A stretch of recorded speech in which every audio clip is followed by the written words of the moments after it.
Assalamualaikum warahmatullahi wabarakatuh. Kembali lagi kita ke perkuliahan mata kuliah Sosiologi Agama kelas SA 4A dan SA 4B. Sebelum kita memulai perkuliahan, mari kita bersama-sama membaca umul kitab Al-Fatihah.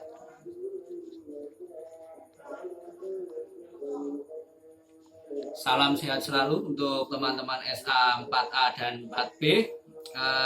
Kemarin kita sudah membahas tentang agama dan ekonomi. Nah, hari ini kita membahas relasi agama dan negara. Nah, pendekatan kepada sebuah teologi atau agama akan ditentukan oleh dari sudut mana teologi itu didekati. Bisa dari antropologis, feminis, fenomenologis, filosofis, psikologis, maupun sosiologis, bahkan teologis itu sendiri. Nah, teologi atau agama ini sebagai subjek penelitian di dalamnya memiliki 3 kategori, yakni agama sebagai doktrin, agama sebagai struktur, dan agama sebagai dinamika masyarakat. Nah, hal ini kita mengkaji tentang relasi agama dan negara. Nah, saya kira beberapa literatur harus teman-teman baca kembali bagaimana membaca relasi agama dan negara. Kembali lagi, sekali lagi itu ada di buku saya, Khazanah Pemikiran Politik Islam. Di sini ada uraian tentang relasi agama dan negara, namun yang dimaksud di sini institusi agama yang dimaksud atau agama formal yang dimaksud itu adalah agama Islam. Nah, saya kira itu isinya sama. Mungkin teman-teman bisa mengkaji lebih lanjut. Di sisi lain juga ada buku saya yang terbit di Proceeding, bukan buku. Nah, ini yang berjudul Relasi Agama dan Negara Perspektif Ali Abdul Razik. Nah, ini di Proceeding ada, terbit di International Proceeding ya. Nah, ini teman-teman bisa mendapatkannya. Sekali lagi seperti biasa, buku pegangan teman-teman adalah Sosiologi Agama. Nah, kali ini bukan buku saya, buku Profesor Dr. Haji Muhammad Ridwan Lubis. Nah, ini sedikit, ini bukan promosi, tapi bagaimana mengingatkan kembali kepada teman-teman semua bahwa pentingnya sebuah sumber atau sebuah literatur. Nah, kemarin sudah sering saya singgung pentingnya sebuah literatur. Nah, membahas relasi agama dan negara, maka tidak terlepas dari 3 unsur tadi yang saya sebutkan. Nah, kajiannya meliputi keempat tadi, yakni pertama agama sebagai doktrin. Jadi setiap agama pasti memiliki doktrin atau bagaimana relasi suatu agama itu terhadap pemerintahan setempat atau terhadap negara. Ini dari dulu. Nah, jadi sebelum konsep nation state, nah, itu juga sudah terjadi pergulatan antara agama dan negara di zaman bahkan pramodern. Nah, itu sudah terjadi pergulatan. Lalu bagaimana relasi agama dan negara pada perspektif hari ini? Maka ada 3 paradigma. Nah, ini teman-teman harus tahu, penting ini ya. Nah, harus tahu ada tiga paradigma, yakni paradigma yang pertama adalah paradigma formalistik, yang kedua adalah paradigma substantif, yang ketiga adalah paradigma sekularistik. Sekularistik. Ya, itu yang ketiga. Nah, jadi ada 3 paradigma. Yang pertama adalah paradigma formalistik, yang mana agama dan negara itu menjadi satu kesatuan. Dasar dari negara itu adalah agama. Nah, saya katakan agama berarti ini yang dimaksud formalistik ini adalah dasarnya adalah satu agama. Nah, jadi paradigma formalistik ini adalah paradigma yang menggabungkan antara agama dan negara. Nah, Jadi agama dan negara ini menjadi satu kesatuan. Dasar negara adalah agama. Namun yang dimaksud agama ini adalah satu agama. Yang kedua adalah paradigma substantif. Paradigma substantif ini agama dan negara tidak menyatu, namun nilai-nilai atau pijakan dari negara itu adalah nilai-nilai atau ajaran dari agama. Nah, itu paradigma substantif. Yang ketiga itu adalah paradigma sekularistik. Nah, paradigma sekularistik ini berarti agama dan negara ini terpisah. Agama sebelah pojok kanan, nah, negara di sebelah pojok kiri, jadi terpisah. Nah, ini sekularistik. Nah, lalu kalau kita kembali ke dinamika masyarakat Indonesia, nah, di konteks Negara Kesatuan Republik Indonesia, nah ini masuk yang mana? Itu menjadi sebuah pertanyaan. Sebuah pertanyaan yang bersifat reflektif. Lalu masuk yang mana? Nah, dari tiga ini, saya kira adalah nomor 2, paradigma substantif inilah yang menjiwai Negara Kesatuan Republik Indonesia. Agama dan negara tidak menjadi satu, dasar negara bukan agama.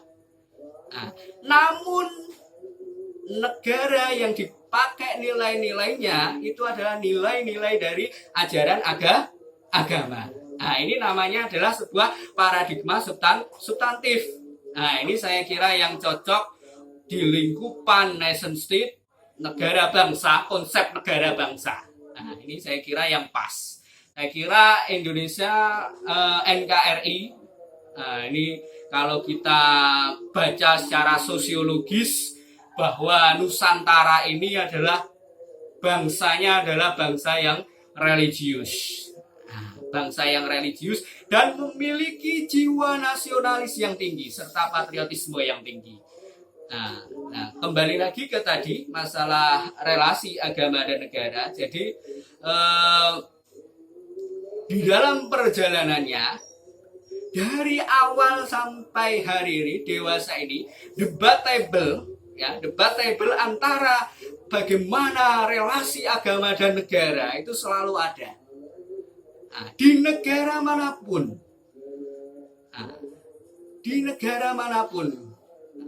kalau kita kaji secara sosiologis hal ini karena apa terjadi seperti itu? Karena negara mempunyai masyarakat, agama mempunyai penganut, mempunyai pengamal.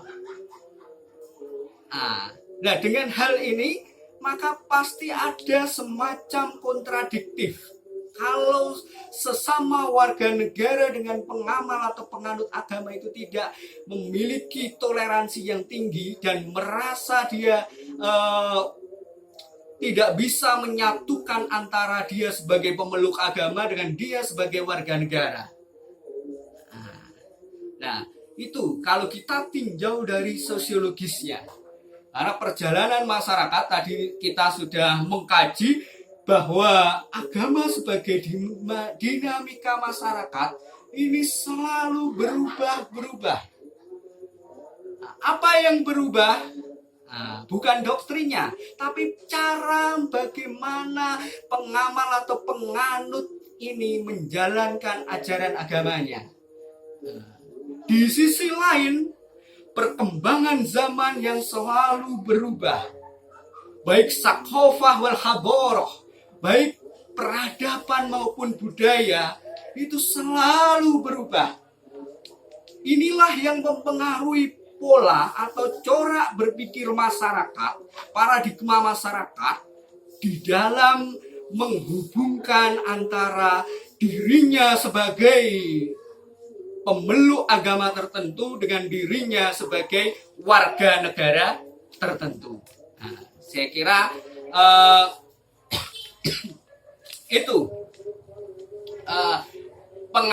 sedikit pengantar dari saya. Point of view-nya atau hal yang harus teman-teman garis bawahi adalah 3 paradigma tadi, yakni paradigma formalistik, paradigma substantif, dan paradigma sekularistik. inilah 3 paradigma di dalam relasi antara agama dan negara. Dan kita sebagai warga negara Kesatuan Republik Indonesia, maka modelnya adalah mengikuti paradigma substantif.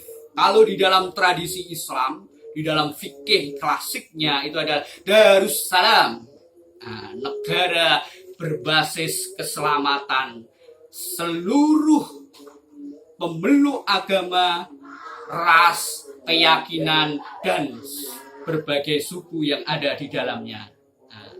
Ini saya kira NKRI menjadi contoh yang pas di dalam menerapkan paradigma substantif atau Darussalam, negara berbasis keselamatan. Yakni negara Indonesia ini saya kira pas. Secara sosiologis kita lihat masyarakatnya memiliki kemampuan di dalam mengelola bagaimana dia bermasyarakat, beragama, dan bernegara. Mungkin itu sedikit pengantar dari saya. Mungkin nanti untuk kelanjutannya bisa didiskusikan kembali di grup WA. Tapi sebelum itu, teman-teman jangan lupa untuk subscribe YouTube atau channel YouTube ini, like, comment, and share. Itu penting ya. Mungkin itu saja. Semoga bermanfaat. Tetap di rumah di dalam keadaan musim COVID-19 ini. Semoga kesehatan selalu meliputi kita semua. Mari kita bersama-sama kita tutup dengan bacaan hamdalah. Alhamdulillahirabbil alamin. Semoga bermanfaat fid dini wad dunya wal akhirah. Akhirul kalam wallahu muwaffiq ila aqwamit thoriq. Wassalamualaikum warahmatullahi wabarakatuh.